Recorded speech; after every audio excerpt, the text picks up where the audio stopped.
Good morning, ladies and gentlemen.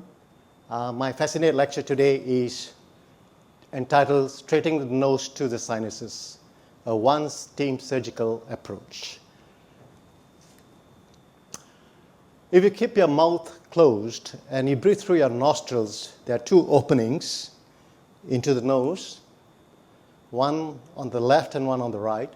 They should be of equal size for the airway to be adequate on both sides. But if the airflow doesn't go through easily either on one or the other, then you are having some nasal problems. The nasal septum anatomically divides the nose into two parts anteriorly, the anterior nares. If the septum is usually pretty straight, not 100% straight, but if it's deviated to one side, if you can see on this side, the left nostril is a bit more narrower, then the airway on that side can be affected. And if this deviation is a caudal deviation, that means more towards anteriorly and it goes upwards towards the dorsum of the nose anteriorly, then it can cause lots of problems. Then a posterior deviation. But whatever said and done, 30% of the population doesn't know that they have got a deviated nasal septum. That is good news. But those with very minimal deviation, but with some form of allergy, will present to you much earlier in the clinic. What are the causes of a deviated nasal septum? Whereas in Malaysia and elsewhere, I think the most common cause is trauma. This is usually road vehicular accidents, which is the most common, followed by sports trauma. And some patients might present to you since childhood with nasal symptoms. And this is since birth and very small proportion of them. Now, if you look at this slide, this gentleman presented with trauma to the nose, and this lady presented with a sports trauma, and this lady on the left with a prominent hump, she was born with it ever since birth. What are the symptoms of a deviated nasal septum? Now, the nose, as you see, is meant for breathing. If anteriorly is deviated, or even posteriorly, but most anteriorly, it might cause difficulty in breathing. But those patients with some form of allergy, the breathing might be only interrupted, especially if you wake up in the morning, they might have a blocked nose. But those with persistent blockage and a prominent deviation will present to you much earlier. The other presentation is nasal congestion. And if they have persistent nasal congestion and headaches, and also have got allergies, especially in the younger age group, and then this carries on and they don't see a doctor, they might present with migraine actually, and they can be very severe, and this can cause problems, especially for those who are going to school. Furthermore, if those who are persistent blockage on one side, very severe to one side of the nose, they can present with nosebleeds. And this is due to drying effect on that portion of the nose, which is very narrow, and it causes drying and crusting, and eventually with infection. And subsequent to that, if you have got rhinitis, can be allergic rhinitis, or rhinitis in the elderly, maybe non-allergic rhinitis. If this persists for a long time, the rhinitis is usually only pertaining to the nose. If they persist for a long time, they may go to the sinuses and involve the sinus involvement, and that is known as rhinosinusitis. I'll go into that a bit more detail in the next slide. The other factor that can be there is usually if you are sleeping at night and your spouse says you are snoring, take care. Because if your snoring disturbs the other partner, that can be a social problem. And this brings some of the patients to us with snoring and also apneic spells. Now, those who snore mildly is okay, but those who have put out weight and has got nasal septal deviation, which is very prominent, that might be a big problem. Now, the sinuses are 4 pairs in the human body. This you have the most anterior most is the frontal sinus, which is above the nostril. The other one, which is just the biggest sinus, which is just lateral to below the eyeball and above your cheek, above your teeth, is the maxillary sinus. It's the biggest sinus actually, with the most problem actually. And behind the frontal sinus superiorly is the ethmoid sinus in between your eyes. And behind that, centrally located far behind, is the sphenoid sinus. Now the headaches will depend. If the frontal sinus will give you a frontal headache, ethmoid sinuses will give you, sinusitis will give you a headache in between the eye, or pain between the eye, or discomfort there. Whereas the sphenoid sinus will give you a headache far behind the head here in the vertex. Maxillary sinus patients will present with dental problems too. You'll hear that later in the next lecture. And because it's very close to the upper jaw, the teeth, and also can present with nasal blockage and nasal symptoms. So what is rhinosinusitis? I'd like you to take you to this slide here. If the symptoms are only limited to the nose itself, and you got recurrent infection, is known as rhinitis. That means you are going to have whitish nasal discharge with nasal obstruction, or if it's persistent, then you get thick mucoid secretion, which is colorless. That is limited to the nasal cavity itself, and they complain of blockage. So the discharge is colorless. But the moment, if it's persistent, they go to the sinuses through small openings, right? And they can cause rhinosinusitis. What happens here is the mucosal thickening involves the sinuses in addition to that of the nose, and this causes further problems, and patients can present with sinusitis. It can be an acute stage, can be fluid level, mucosal thickening. That is the early stage, mucosal thickening. That is easily treatable. With the advent of new antibiotics, this can be treated very well. But if they are persistent, for example, a normal person like me will get 3 or 4 attacks of flus a year. And this might be spaced about 3 monthly or 4 monthly duration. And in no way can I develop polyps, because my duration between one attack and another is too long. But if this patient develops whatever symptoms are developed in 1 year, the 3 or 4 attacks, in just about, say, 6 weeks to 2 months, 6 weeks to 10 weeks, within 2 months, recurrent infection, and if he sees a doctor, the medication keeps him well, but the moment the medication fails, he gets another flu. Because of due to recurrent infection, what happens is this mucosa becomes edematous, and if they still persist, the infection is still there, recurring infections over time, they tend to come down like polyps. And this we call them like grapes, and they are redundant tissue to the nasal cavity, blocking the ventilation of the sinuses, and thus the vicious cycle goes on, and most of the sinuses get infected. So that's the difference between polyps and mucosal disease. So in rhinosinusitis, you'll get yellowish, light yellowish, dark yellowish, or greenish, depending on the duration of discharge, unlike that involving the nose, which is clear or mucoid. So I hope that is very clear. When is surgery an option for being a surgeon? Well, nobody's septum is 100% straight like this, dividing the nostrils into 2. There is some deviation, but if the deviation is persistent, mainly in the anterior part of the nose, then they can cause problem. So what we see is we take a full history and we treat the patient optimally, and the patient gets better with all the optimal medication between about 3 to 6 months. Then we leave the patient alone. We don't do any surgery, and we continue with the medication if needed be, or avoid the allergens or the particular irritating agent. But many people have no symptoms. I have seen people having very bad deviation anteriorly, one nostril completely blocked. But since birth, they didn't have allergies, so they didn't present to a doctor. And you detect them at early age due to some other reason. They came to a hospital. You leave them alone. You don't do anything, right? Once again, I would like to warn that the following slides contain some surgical exposure where there's blood. So those who have got blood phobia, just to remind you, I hope it will not be disturbing to you.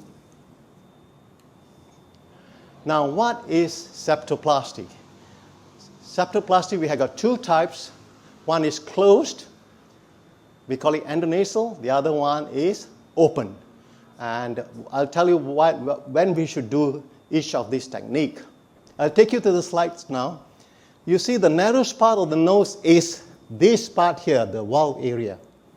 All right? Anterior part of the nostrils is the narrowest part. If you got a deviation back of your nose, there's more space there. It won't cause so much of symptoms as the anterior part of the nose. That means this is a sagittal section, diagrammatic. This area anteriorly, the area 1, 2, and 3, this is the valve area, especially 1 and 2. And anterior, grade 3 classification also, there can be a blockage too. But posterior 3, grade 3, 4, and 5, this is posterior deviation. Now, if you get an anterior deviation involving this with a caudal dislocation and a high deviated septum, either inferiorly and ongoing superiorly, you have, this valve will be very narrow, this part will be, breathing will be blocked to a certain extent, most symptoms. So what you have to do is you have to do open rhinoplasty. Whereas those with a posterior grade 3, 4, and 5, you do a closed technique, not this technique. You just give an incision hidden far behind, about 1 centimeter behind the opening of the nose, and you do the surgery. That surgery is a shorter surgery. It occupies much more less time as compared to open rhinoplasty. Because in open rhinoplasty, as you see this, it's just like descalping the nose, taking all the way from here to the tip of the nose in between the eyes, then correcting the bony section if it's crooked, or the septum, or also the dome if necessary. Now, example of a caudal deviation is seen here. You see this very anteriorly. This side is more open here, very narrow here. Patient complete a blockage more superiorly here, whereas airway is better inferiorly here, but also very narrow here. This is a C-shaped deviation, right? And it's deviated more to this side. The concavity is towards the left. Convexity is towards the right. Concavity is towards the left. So what you have to do is you have to do an open in this case, take out this portion here, reconstruct it, and use this towards here, and stitch it, and then make the septum straight, and then after that reconstruct the valve area. Now, in addition to that, other than septum, these patients come with mucosal disease or polypoidal disease involving all the sinuses or some sinuses itself. Then what we do is ENTs are all narrow, dark areas, nose, ears, and throat. So you have to have good lighting, a rigid scope, and of course a very good suction, and of course powered instrumentation. And this is what we do nowadays. For all the polyps, we use, this is known as a Microtube Rider. It has got a sucking mechanism, and it sort of moves right and left and sucks the polyps into a container which is sent for histopathological examination. Now we do, according to whichever sinuses is involved, is the maxillary, the ethmoids, or the sphenoid sinuses, or the frontal, we do accordingly. This is the opening into maxillosinus. That's the opening to sphenoid and ethmoids and superiorly to the frontal sinus. What do I hope to achieve by doing this surgical technique? I'm here to share my experience with the audience of the outcome of combining these two procedures, that is rhinoseptoplasty with endoscopic sinus surgery. As you see in this slide, this picture was taken during the COVID incident, so we have to wear shields and all the necessary precautions taken in the operating room. And of course, this is my anesthetist, Dr. Maya, and I've got my nurses helping me. Usually the two scrub nurses are helping me, and virtually I'm over the chest of the patient doing the scope and the surgery from over the chest. Now, by combining this technique, I included in my study 53 patients. Of course, it was a retrospective data review performed in Pantai Hospital, Kuala Lumpur, where I'm working. And this was from January 2016 to December 2018, and included 53 patients, 31 females and 22 males, age ranging 16 to 55 years. and the average age is 31.8 years. Now here what we have to do is when a patient comes to you, a new case comes to you, and you're putting them for surgery, you make sure the optimal medical therapy fails, but the workup you have to do is a full history taking, including a past medical history, past surgical history, and of course history of allergy, asthma, eczema, and of course if you have to be cautious the patient of gastritis because the patient is fasting overnight and you might give them some painkillers and might make the gastritis worse, and all this has to be taken into consideration. And we use office rigid endoscopes in the clinic to confirm our findings, and then we do CT scans of paranasal sinuses to confirm whatever clinical findings correlates with that of the endoscopic findings. And of course, we do pre- and post-operative photography of the patients before and after the operation, usually 3 months after the operation, to compare the results. Now, this is a coronal and axial CT scans of the paranasal sinuses of one patient who had a very bad trauma. Look at this deviated septum, very badly distorted deviated septum. And he had complex fracture of the nasal bone, complex nasal fold, it might nasal bone fracture. And look at this, all the sinuses involved. And look at the deviation. He has got a deviated septum, right? And he has got a polypoidal lesion on the left side, mucosal disease on the right side. Now, of course, he's got mucosal disease on the ethmoids too. There's the same picture of this patient, and this is that's coronal, and this is the axial cut. This is the inferior turbinate, which is increased on one side. On the roomy side is usually more hypertrophic than the other side. This is another CT axial pictures, coronal. This is unlike the earlier one, which was mainly a trauma, but this patient was born, but he had recurrent disease, and all usually normal sinuses will have black areas completely. These are maxillary sinuses, should be blackened here. Ethmoids also should be blackened here, and this is a smell center, and that should be adequate pathway here, black, but here all is congested. There's fluid level here. This is mucosal disease, and this is all opaque, and that turned out to be polyps, massive polyposis involving all the sinuses. And you see the septum is deviated anteriorly also. One side is more narrow, and posteriorly the other side is also, he's got a bony deviation. And although it's pretty straight posteriorly, but anteriorly is causing nasal symptoms. This patient will come with significant symptoms. Now, the reconstruction part of it, which is the most difficult. And this is an external caudal deviation. So what we do is, we do a spreader graft to make it straight and lift the bone up. And what we do is, we do a columnar extension graft to lift the nasal the dorsum, and also we put in spreader grafts to make the valve area adequate so the breathing will be adequate on both sides.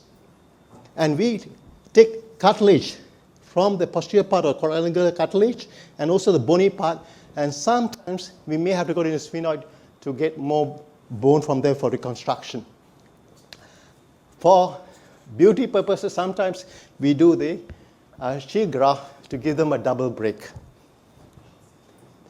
Now, the endoscopic procedures are broken down to frontal sinusotomy, ethmoidectomy, ethmoid sinuses, maxillary sinus clearance, and of course, sometimes the middle turbinate is the main part where all the polyps arise from, that we may have to trim that. Now, these are some cases which I did in my surgery, and this is to show you this lady has got a caudal dislocation of the tip towards the right side, and this is after post-surgery. This is before surgery. You see how deviated this is to one side, and this is to all straight. She was an athlete. She's actually from abroad. Next. This is a very difficult case. He had a bad trauma. He was in ICU for about a month on a ventilator. He had a complex nasoethmoidal fracture. And you look at this, his nose is completely blocked on one side. And this is post-surgery. And now very difficult cases, very bad deviations. About 10 to 15% you may have to take for a second surgery. This is before surgery and this is post-surgery.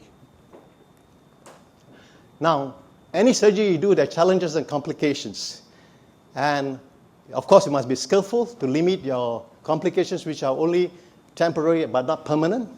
In my case, there were 3 things which I want to highlight here, that most of them, especially the tip of the nose, right?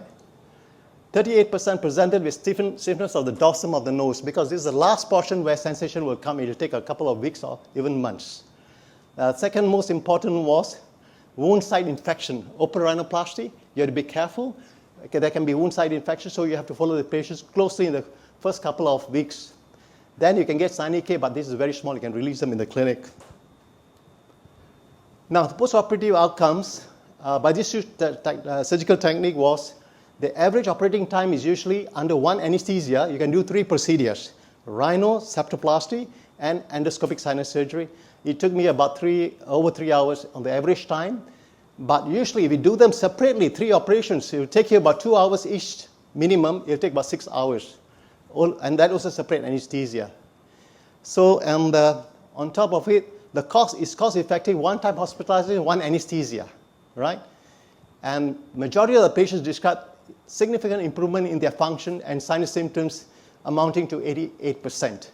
Whereas 94% of patients stated that they will recommend this condition technique to their friends. Now, whatever said and done, I think experience is very important. In our center in UKM, we started with all cadaver dissections. We have yearly cadaver dissection, which is important. You do it with cadaver, then making mistakes as a live patient. So I think that's very, and understanding the anatomy. The more cadavers you do, the better the surgeon you'll become. And this is from beginners. You have to learn, gaining experience, then confidence, then also experience. And now at this age, after retiring, I'm still learning, right? A day will come, you're still learning till the last day of cockle. So my take-home message to the colleagues is that, to the audience, is that it's a cost-effective technique, and we've performed by an experienced, skillful surgeon. The outcome is good. But you have to be very frank with your patient that whatever the outcome of the surgery, you must tell them these are your limitations and give them the option. If they find a better person they can do, then that probably can go to them. And I'd like to inform the audience that those who are students, this lecture is supposed to stimulate you for your career development in the future. So I think science and technology plays a big role if you want to become a doctor or a dentist. So I think that's very, very important to have good scores in them. Science and technology will bring up the nation, and these are the things we look forward to in that direction. Thank you very much for your kind attention.